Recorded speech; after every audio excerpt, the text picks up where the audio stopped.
The डिबेटमा स्वागत छ। आज हामी एउटा यस्तो विषयमा कुरा गर्दैछौँ जुन हामी सबैले कहिले न कहिले सोचेका छौँ। के मान्छेको आर्थिक सफलता उसको सोचाइमा भर पर्छ? हो, यो छलफल धनी मानसिकता बनाम गरिब मानसिकता भन्ने जुन एउटा अवधारणा छ त्यसमा आधारित छ। बिल्कुल।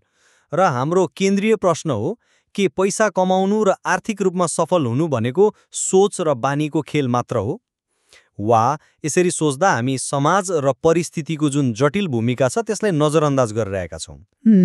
मेरो पक्ष के हो भने आर्थिक सफलताको यात्रा यो सोचबाटै सुरु हुन्छ। जब म धनी मानसिकता भन्छु, मेरो मतलब पैसाको थुप्रो होइन, बरु अवसर पहिचान गर्ने, समस्यामा समाधान देख्ने र आफ्नो आर्थिक भविष्यको नियन्त्रण आफ्नै हातमा छ भन्ने विश्वास गर्ने सोच हो। र मेरो तर्क छ कि यो धनी र गरिब मानसिकता भनेर मान्छेलाई दुई कित्तामा बाँड्नु नै एउटा ठूलो सरलीकरण हो। यसले आर्थिक असमानता जस्तो गहिरो समस्याको सम्पूर्ण दोष व्यक्तिको काँधमा थोपार्छ र समाज, संरचना र अवसरको असमान वितरण जस्ता वास्तविक कारणहरूलाई ओझेलमा पार्छ। ल, त्यसो भए मेरो धारणाबाटै सुरु गरौँ। प्रस्तुत सामग्रीले के देखाउँछ भने आर्थिक स्वतन्त्रताको बाटो मानसिकताबाटै खुल्छ। यो पैसा छ वा छैन भन्ने कुरा भन्दा पनि मतलब पैसालाई कसरी हेरिन्छ भन्ने कुरा हो। धनी मानसिकता भएको व्यक्तिले अवसर खोज्छ। अब यहाँ जोखिमको अर्थ जुवा खेल्नु होइन। यसको अर्थ हो बजारको खाँचो बुझेर एउटा सानो अनलाइन पसलमा मानिलिउँ 50,000 रुपियाँ लगानी गर्नु, जबकि सुरक्षित सोचले त्यो पैसालाई मुद्दती खातामा राख्न प्रेरित गर्छ। पहिलोमा घाटाको सम्भावना छ तर असीमित वृद्धिको पनि, दोस्रोमा सुरक्षा छ तर वृद्धि एकदमै सीमित छ। त्यो गणना नै मानसिकताको खेल हो। अनि अर्को महत्त्वपूर्ण कुरा पैसालाई काममा लगाउने सोच हो। जब म यो भन्छु, यसको अर्थ शेयर बजारमा लगानी गरेर लाभांश कमाउनु वा आफ्नो सिप प्रयोग गरेर एउटा अनलाइन कोर्स बनाएर बेच्नु जसले तपाईँ सुतेको बेला पनि आय आर्जन गर्छ। यो सोच नै महिनाभरि काम गरेर तलब खाने सोचभन्दा नितान्त फरक छ। अनि अन्त्यमा असफलतालाई हेर्ने दृष्टिकोण। धनी मानसिकताले असफलतालाई अन्त्यको रूपमा होइन, सिक्ने अवसरको रूपमा हेर्छ। उनीहरू देश खराब छ भनेर गुनासो गर्नुको सट्टा यो देशमा के कमी छ र त्यसलाई मैले कसरी अवसरमा बदल्न सक्छु भनेर सोध्छन्। यो व्यक्तिगत छनौट र अनुशासनको परिणाम हो। म यो विषयलाई बिल्कुलै फरक कोणबाट हेर्छु। तपाईले दिनुभएको उदाहरणहरू सुन्दा त आकर्षक लाग्छन्, तर ती वास्तविकताको एउटा सानो हिस्सा मात्र हुन् जस्तो लाग्छ। यो धनी र गरिब मानसिकताको विभाजनले एउटा भ्रम सिर्जना गर्छ कि गरिबी एउटा व्यक्तिगत छुनौट हो र यदि कोही गरिब छ भने त्यो उसको सोचाइको कमजोरीले हो। यो अलिक खतरनाक सोच हो। तपाईले जोखिमको कुरा गर्नुभयो, तर के जोखिम नलिनु साँच्चै गरिब मानसिकता हो, वा यो सामाजिक सुरक्षा र पुँजीको अभावमा एक व्यक्तिले लिने एउटा तर्कसङ्गत निर्णय हो? जसको घरमा अर्को महिनाको भाडा तिर्ने पैसा छैन, के उसले 50,000 रुपियाँ अनलाइन पसलमा लगानी गर्ने जोखिम साँच्चै लिन सक्छ त? सबैका लागि जोखिमको परिणाम समान हुँदैन।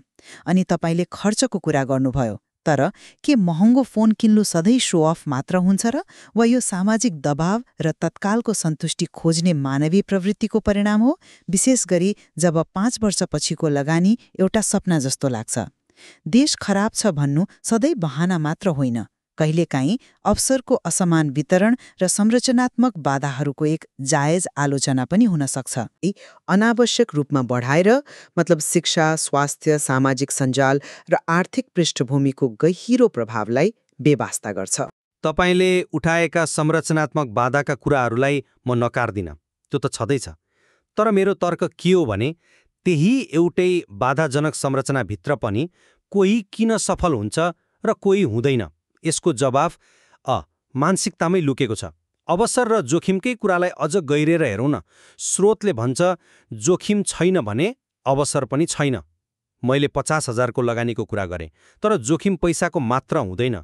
आफ्नो आरामको समय खर्च गरेर एउटा नयाँ सिप सिक्नु पनि त जोखिम हो नि। त्यो समय टिभी हेरेर वा साथीभाइसँग घुमेर पनि बिताउन सकिन्थ्यो, तर त्यो नगरेर भविष्यको लागि लगानी गर्नु त्यो मानसिकताको उपज हो। धनी सोचले सधैँ म कसरी बढी कमाउन सक्छु भन्ने प्रश्न सोध्छ। यही प्रश्नले नै उसलाई नयाँ सिप सिक्न, अतिरिक्त आम्दानीका स्रोत खोज्न वा आफ्नो जागिरमा अझ राम्रो गर्न प्रेरित गर्छ। यसको विपरीत गरिब सोचले आफ्नो हालको आम्दानीमा चित्त बुझाउँछ र त्यसभन्दा बाहिर खासै सोच्दैन। तर एकछिन, तपाईले जसलाई योजनाबद्ध जोखिम भन्नुहुन्छ, के त्यो धनीहरूले आफ्नो अतिरिक्त सम्पत्तिबाट लिने क्याल्कुलेटेड ग्याम्बल मात्र होइन र? जसको लागि त्यो नै सर्वस्व हो, उसको लागि हरेक जोखिम योजनाबद्ध हुँदैन, त्यो त अस्तित्वको लडाई हुन्छ। तपाईले सिप सिक्ने कुरा गर्नुभयो, जुन महत्त्वपूर्ण छ, म मान्छु। तर एकछिन सोच्नुहोस् त, काठमाडौँमा हुर्केको एक सफ्टवेयर इन्जिनियर र मानव हुम्लामा जन्मेको जहाँ दिनमा केही घण्टा मात्र बिजुली आउँछ एक युवा, के उनीहरू दुवैको लागि साइड इन्कम अपर्च्युनिटीको अर्थ एउटै हुन्छ? गरिब मानसिकता भन्नुअघि हामीले उनीहरूको वास्तविकता बुझ्नु पर्दैन र? पहिलो व्यक्तिले अनलाइन फ्रीलान्सिङ गरेर डलरमा कमाउन सक्छ, दोस्रोका लागि सायद अतिरिक्त आम्दानी भनेको भारी बोक्नु वा जडीबुटी टिप्नु होला। जोखिम लिन सक्ने क्षमता त्यो आफैमा एउटा सुविधा हो जुन सबैसँग बराबर हुँदैन। त्यसैले सुरक्षित खेल खेल्नुलाई गरिब मानसिकता भन्नु उनीहरूको यथार्थप्रतिको असंवेदनशीलता हो जस्तो लाग्छ मलाई। होइन, म तपाईँको कुराको संवेदनशीलता बुझ्छु र हुम्लाको युवाको सङ्घर्ष वास्तविक हो। तर के इतिहासमा यस्ता उदाहरण छैनन् जहाँ अत्यन्तै गरिबीबाट आएका मानिसहरूले आजको एक छाक काटेर भए पनि भोलिको लागि सानो बिउ रोपे? यो प्राथमिकताको क्रूर छनौट हो, तर मानसिकताले नै त्यो छनौट गर्न बल दिन्छ र यसले हामीलाई अर्को महत्त्वपूर्ण बहसमा ल्याउँछ। दीर्घकालीन सोच बनाम तत्कालको आवश्यकता। स्रोतको बुँदा नम्बर 4ले स्पष्ट भन्छ, धनी मानसिकताले 5 वर्षपछिको योजना बनाउँछ, जबकि गरिब मानसिकता आजमै सीमित हुन्छ। तपाईले पुँजी र सामाजिक सञ्जालको अभावको कुरा गर्नुभयो, जुन जायज छ, तर मलाई लाग्छ त्योभन्दा पनि ठूलो अभाव दूरदर्शिताको हो। आखिर 5 वर्षपछिको योजना बनाउन पैसा लाग्दैन, सोच लाग्छ। आजको सानो खर्च कटौती गरेर 100 रुपियाँ बचत गर्नु वा हरेक दिन 1 घण्टा नयाँ सिप सिक्न समय लगानी गर्नु भनेको तत्काल सन्तुष्टिभन्दा भविष्यलाई प्राथमिकता दिनु हो। यो मानसिकताले नै भविष्य निर्माण गर्छ, चाहे सुरुवाती अवस्था जस्तो सुकै कठिन किन नहोस्। मलाई माफ गर्नुहोस्, तर म यो कुरा मान्न सक्दिनँ। जब एक व्यक्तिलाई आफ्नो बच्चाको लागि औषधि किन्न वा घरबेटीलाई भाडा तिर्न पैसाको अभाव हुन्छ, तब 5 वर्षपछिको योजना बनाउनु एउटा विलासिता हो, प्राथमिकता होइन। तपाईले जसलाई प्राथमिकताको क्रूर छनौट भन्नुहुन्छ, त्यो धेरैका लागि अस्तित्वको लडाई हो, जहाँ कुनै छनौट नै हुँदैन। स्रोतले उल्लेख गरेको डेली स्मल स्पेन्डिङ धेरैका लागि चिया चुरोटको खर्च नभएर बच्चाको लागि दूध वा बस भाडा हुन सक्छ। तत्कालको आवश्यकताको पहाडमुनि दबिएको व्यक्तिलाई दीर्घकालीन योजनाको सपना देखाउनु खै अव्यावहारिक मात्र होइन, यसले गरिबीको कठोर वास्तविकतालाई नजरअन्दाज गर्छ। तपाईको तर्कअनुसार यदि कोही आफ्नो भविष्यबारे सोच्न सकिरहेको छैन भने त्यो उसको मानसिकताको दोष हो, तर म भन्छु सायद त्यो उसको परिस्थितिको बाध्यता हो। परिस्थिति कठोर हुन सक्छ, त्यसलाई नकार्न सकिँदैन। तर मेरो प्रश्न के हो भने, केही मानिसहरू त्यही कठोर परिस्थितिबाट कसरी बाहिर निस्कन्छन् त? उत्तर हो, उनीहरू समस्यालाई हेर्ने आफ्नो दृष्टिकोण बदल्छन्। यसले हामीलाई समस्या र समाधानप्रतिको दृष्टिकोणमा ल्याउँछ। स्रोतको एक शक्तिशाली विचार छ, समस्यामा समाधान खोज्नु। उदाहरणको लागि, धेरैजसो मानिसहरू नेपालमा सवेश खराब छ भनेर गुनासो गर्छन्। यो गरिब मानसिकता हो। तर धनी मानसिकता भएको व्यक्तिले सोध्छ, नेपालमा सवेश सर्टेज छ, मतलब यहाँ बिजनेसको ठूलो सम्भावना छ। यो उद्यमशील मानसिकता हो, जुन धन सिर्जनाको मुटु हो। यो मानसिकताले व्यक्तिलाई गुनासो गर्ने अवस्थाबाट समस्या खोज्ने कर्तामा रूपान्तरण गर्छ। यो अरूलाई दोष दिनुको सट्टा आफ्नै नियति आफै कोर्ने प्रयास हो। यो पुँजीभन्दा पहिले आउँछ। सोचाइमा अवसर देखेपछि मात्र लगानीको खोजी सुरु हुन्छ। तपाईले उद्यमशीलताको कुरा गर्नुभयो र म मान्छु कि त्यो मानसिकता शक्तिशाली छ।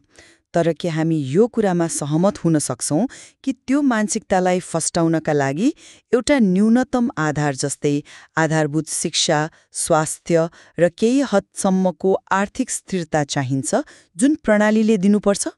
तपाईको सर्भिस सर्टेजको उदाहरण नै ल्याउन, त्यो अवसर देख्न सक्ने क्षमता पनि त उसको शिक्षा, अनुभव र उसले संगत गर्ने मानिसहरूमा भर पर्छ नि। अनि अवसर देखिहाले पनि त्यसलाई व्यापारमा बदल्न आवश्यक पर्ने पुँजी, प्राविधिक ज्ञान र सामाजिक सञ्जाल सबैसँग कहाँ हुन्छ र? यो दृष्टिकोणले सबै समस्याको समाधानलाई व्यक्तिगत उद्यमशीलतामा सीमित गर्छ, जबकि धेरै समस्याहरू जस्तै गुणस्तरीय शिक्षा वा स्वास्थ्य सेवाको अभावलाई सामूहिक र नीतिगत समाधानको आवश्यकता पर्दछ। जब प्रणाली नै त्रुटिपूर्ण छ भने हरेक व्यक्तिबाट उद्यमी बन्ने अपेक्षा राख्नु के न्यायसङ्गत हो त? यसले त प्रणालीगत समस्याहरूको जिम्मेवारी पनि व्यक्तिको काँधमा थोपर्छ। प्रणालीगत सुधारको आवश्यकतालाई स्वीकार गर्छु, तर प्रणाली रातारात बदलिँदैन र प्रणाली बदलिने प्रतीक्षामा बस्नु भनेको आफ्नो जीवनको नियन्त्रण अरूको हातमा दिनु हो। अन्त्यमा परिवर्तन व्यक्तिबाटै सुरु हुन्छ। यसले हामीलाई व्यक्तिगत विश्वास बनाम बाह्य वास्तविकताको अन्तिम बिन्दुमा पुर्याउँछ। स्रोतको बुदा 9ले आत्मविश्वासको महत्त्वलाई जोड दिन्छ। जन्म कहाँ भयो महत्त्वपूर्ण होइन, भविष्य कहाँ बनाउँछु भन्ने महत्त्वपूर्ण हो। यो आन्तरिक प्रेरणा र विश्वास हो जसले निरन्तरतालाई बल दिन्छ। बाह्य परिस्थिति जतिसुकै कठिन किन नहोस्, यदि व्यक्तिले मबाट हुने होइन वा मध्यम घरमा जन्मिए बसे तिने भनेर आफैलाई सीमित गर्छ भने कुनै पनि प्रणालीले उसलाई मद्दत गर्न सक्दैन। सफलताको यात्रा आत्मविश्वासको त्यो सानो झिल्कोबाटै सुरु हुन्छ जुन हरेक व्यक्तिभित्र हुन्छ। त्यसलाई निभाउने वा जलाउने छनौट हाम्रो हो। आत्मविश्वास महत्त्वपूर्ण छ, म यो कुरामा सहमत छु। तर यसलाई बाहिरी वास्तविकताबाट अलग गरेर हेर्न मिल्दैन। जब एक व्यक्तिले हरेक पाइलामा भेदभाव, सीमित अवसर र प्रणालीगत बाधाहरूको सामना गर्छ, जब उसले आफ्नो जात, लिङ्ग वा आर्थिक पृष्ठभूमिको कारणले अवसरबाट वञ्चित हुनुपर्छ, कि उसको आत्मविश्वास मात्र पर्याप्त हुन्छ त? यो धारणाले सफलता वा असफलताको सम्पूर्ण भार व्यक्तिको काँधमा राख्छ।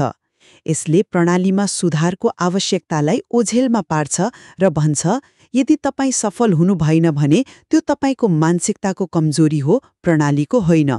यो एक सुविधाजनक तर खतरनाक निष्कर्ष हो जसले यथास्थितिलाई कायम राख्न मद्दत गर्छ। वास्तविकता यो हो कि मानसिकता र परिस्थिति एकअर्कासँग गहिरोसँग जोडिएका छन्। राम्रो परिस्थितिमा सकारात्मक मानसिकता विकास गर्न सजिलो हुन्छ र कठिन परिस्थितिमा नकारात्मक सोच हावी हुनु स्वाभाविक हो। आजको विमर्शबाट मेरो लागि के स्पष्ट भयो भने स्रोतले प्रस्तुत गरेको मानसिकताको ढाँचा आर्थिक स्वतन्त्रता हासिल गर्नका लागि एक शक्तिशाली व्यक्तिगत मार्गदर्शक हो। बाहिरी परिस्थितिहरू हाम्रो नियन्त्रणमा नहुन सक्छन्, तर हाम्रो सोच, हाम्रो बानी र हाम्रो प्रतिक्रिया ती हाम्रो नियन्त्रणमा हुन्छन्।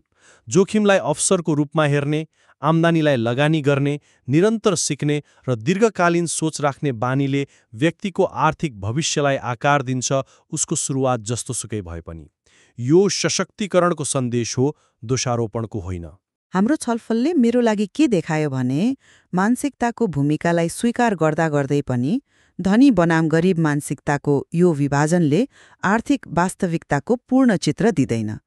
यसले संरचनात्मक बाधाहरू, असमान अवसरहरू र सामाजिक आर्थिक पृष्ठभूमिको गहिरो प्रभावलाई नजरअन्दाज गर्ने जोखिम बोकेको छ। र सबैभन्दा ठूलो समस्या त धनी र गरिब मानसिकता भनेर दुई भागमा बाँड्नु नै हो। वास्तविकता त एउटा स्पेक्ट्रम हो नि। हरेक व्यक्तिमा दुवै किसिमका सोचका केही अंश हुन्छन् र परिस्थिति अनुसार ती सक्रिय हुन्छन्। मानसिकता महत्त्वपूर्ण छ, तर यो सफलताको एक मात्र निर्धारक चाहिँ होइन। निश्चय पनि हाम्रो छलफलले देखाउँछ कि यो विषय सेतो र कालो छैन। व्यक्तिको सोचले कति भूमिका खेल्छ र बाहिरी परिस्थितिहरूले कति प्रभाव पार्छ भन्ने कुरा एक जटिल अन्तर्सम्बन्ध हो। र सायद सही प्रश्न मानसिकता कि परिस्थिति होइन। सही प्रश्न हो, कुन परिस्थितिमा कस्तो मानसिकताले काम गर्छ र त्यो सकारात्मक मानसिकता विकास गर्न व्यक्ति र समाजले मिलेर के गर्न सक्छन्। प्रस्तुत सामग्रीमा यी जटिलताहरूलाई थप अन्वेषण गर्ने प्रशस्त ठाउँ छ।